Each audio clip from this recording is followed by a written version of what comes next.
ये जो पगौड़ा बैठा हुआ है लंदन में, जिस दिन इसका मैंने पैसा वापस ले आया तो मैं आपको वादा करता हूं कि पेट्रोल और डीजल की कीमत आधी कर दूंगा। कि कभी हमने पाकिस्तान को कभी किसी की गुलामी नहीं करने देना। ना आज तक इमरान खान किसी के सामने झुका है और इंशाअल्लाह जब तक मेरे में खून है मैं अपनी कौम को किसी के सामने झुकने नहीं दूंगा।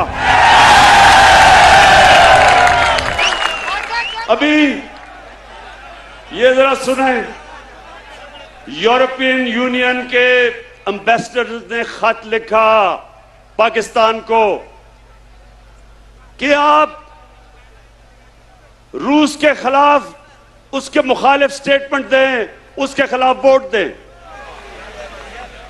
मैं ये यूरोपियन यूनियन के एम्बेसडर से पूछता हूं कि क्या आपने हिंदुस्तान को भी ये खत लिखा था? क्योंकि मैं अपनी कौम को याद करवाना चाहता हूं कि ये वो पाकिस्तान था जिसने ये नेटो की मदद की, जो वॉर ऑन टेरर थी हमने उनका साथ दिया। मैं कभी ना साथ देता, मैं अपनी मुल्क को बाहर रखता उस जंग से, लेकिन उस वक्त का जो सरबराह था उन्होंने उनका साथ दिया। क्या मिला पाकिस्तान को? 80,000 पाकिस्तानियों की जानें गई, हमारा कबायली इलाका उजड़ गया, 35 लाख लोगों ने नकल मकानी की, हमारे मुल्क को 100 अरब डॉलर से ज्यादा नुकसान हुआ। तो क्या मैं अपने यूरोपियन यूनियन के एम्बेसडर से पूछता हूं कि आपने क्या हमारा शुक्रिया अदा किया? तो हम आपके सामने क्या हैं? क्या हम कोई गुलाम हैं कि जो आप कहेंगे हम कर लें? और मैं मेलसी के लोगों मैं आपको बताऊं कि इनको ये गलत आदतें पड़ी किधर से हैं। 2008 और 2018 के दरमियान में 400 ड्रोन अटैक हुए पाकिस्तान के ऊपर। जब जरदारी मुल्क की बड़ी बीमारी,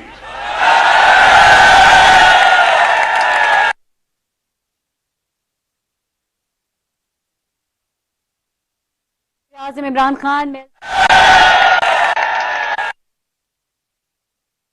हुआ जो दुनिया की तारीख में कभी नहीं हुआ।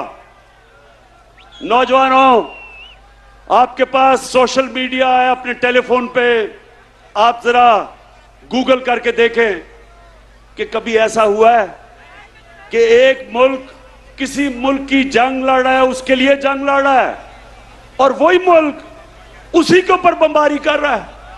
ये कभी हुआ है?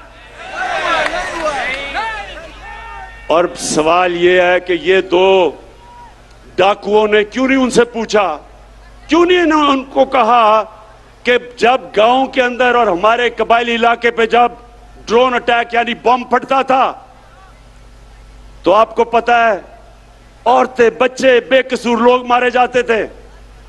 जब ड्रोन अटैक एक घर पे फटता है तो लोगों के गोश्त के टुकड़े दीवारों पे होते हैं। इनको कोई शर्म नहीं आई कि हमारे पाकिस्तानी मर रहे थे।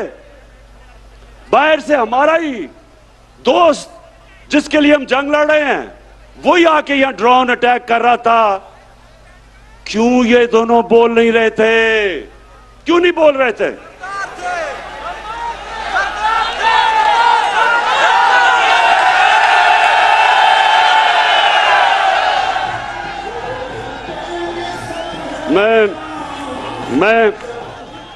मैं आपको बताता हूं कि ये दो डाकू क्यों नहीं बोल रहे थे, क्योंकि इनके चोरी इस मुल्क से जो पैसा लूट के इन्होंने बाहर के मुल्कों में और बैंकों में और बड़े बड़े महल्लात लिए हुए थे, इनको डर था कि जिस दिन ये कहेंगे कि सर ये क्या कर रहे हैं आप, ये ना करें, वो इनकी प्रॉपर्टी जब्त कर लेंगे।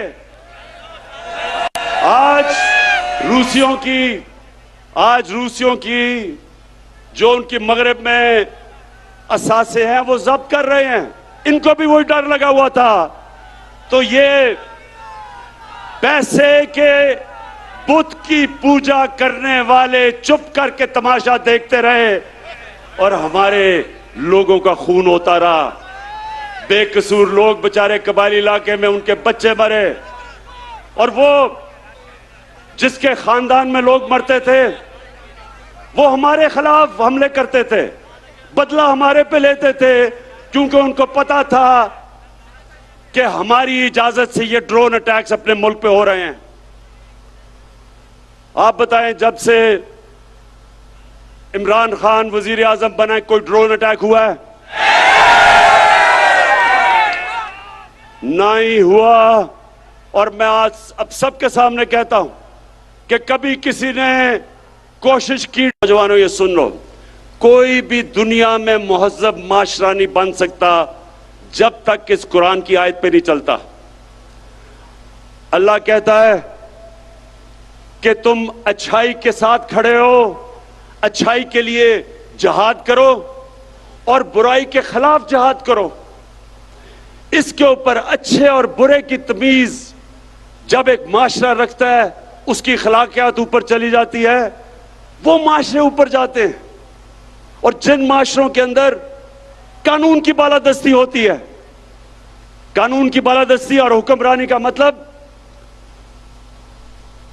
कि कमजोर और ताकतवर का एक ही कानून, जिसके लिए हमारे नबी सल्लल्लाहु अलैहि वसल्लम ने कहा था कि तुम्हारे से पहले बड़ी कौमें तबाह हुई जो ताकतवर चोर को सजा नहीं देते थे और बेचारे कमजोर चोर को जेल में डालते थे।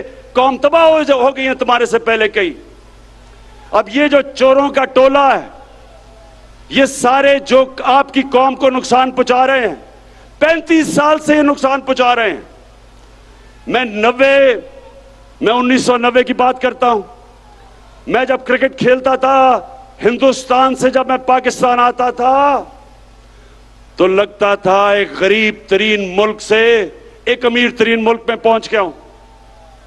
हम उनसे आगे थे, हम सारे बर्रे सगीर में सबसे आगे थे। जब ये चोरों का टोला इस मुल्क के ऊपर मसल्लत हुआ, हम सबसे पीछे रह गए। ये अमीर तरीन हो गए हैं, कौम मकरूज और गरीब हो गई है।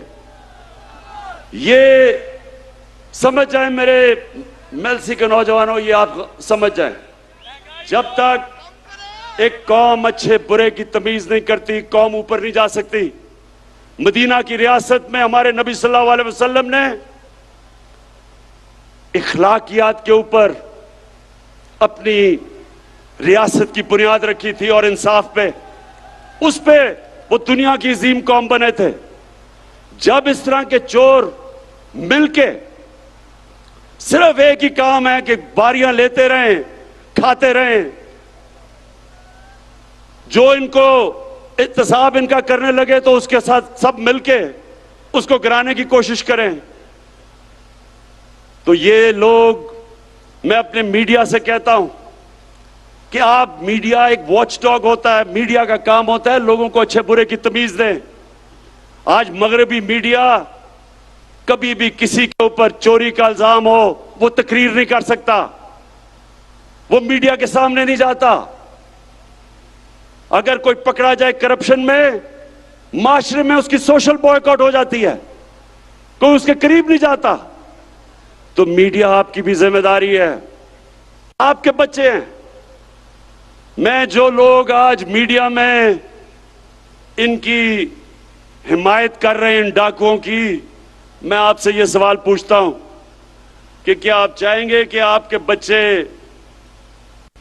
फजलुर रहमान फजलू डीजल हो जाएं, या आप चाहेंगे कि मकसूद चपरासी वाला शोभा शरीफ आपका बेटा बन जाए, या आप चाहेंगे कि भगोड़ा नवाज शरीफ बन जाए, और या आप चाहेंगे कि आपका बेटा जरदारी की तरह बन जाए? कोई नहीं चाहेगा। तो फिर आप क्यों इस मुल्क में अच्छाई के साथ नहीं खड़े होते? 30 साल से आप देख रहे हैं कि मुल्क से क्या कर रहे हैं। मैं आज आखिर में एक बात कह के अपना बात खत्म करता हूं कि मैं 25 साल पहले मैं सियासत में आया ही था इनका मुकाबला करने के लिए। जब तक मेरे में खून है मैं इनका मुकाबला करूंगा।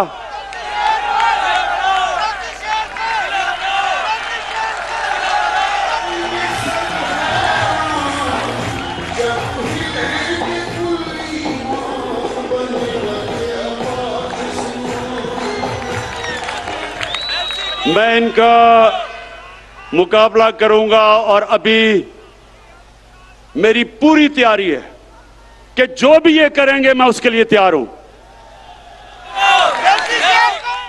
लेकिन मैं इनसे आखिर में आखिरी बात ये कह के छोड़ता हूं कि ये जो चोरों का टोला है, ये डाकुओं का जो गुलदस्ता है, क्या आप तैयार हैं जब इंशाअल्लाह आपकी अदम इत्तेमाद की तहरीक फेल होगी तो आप तैयार हैं जो मैं आपसे करूंगा?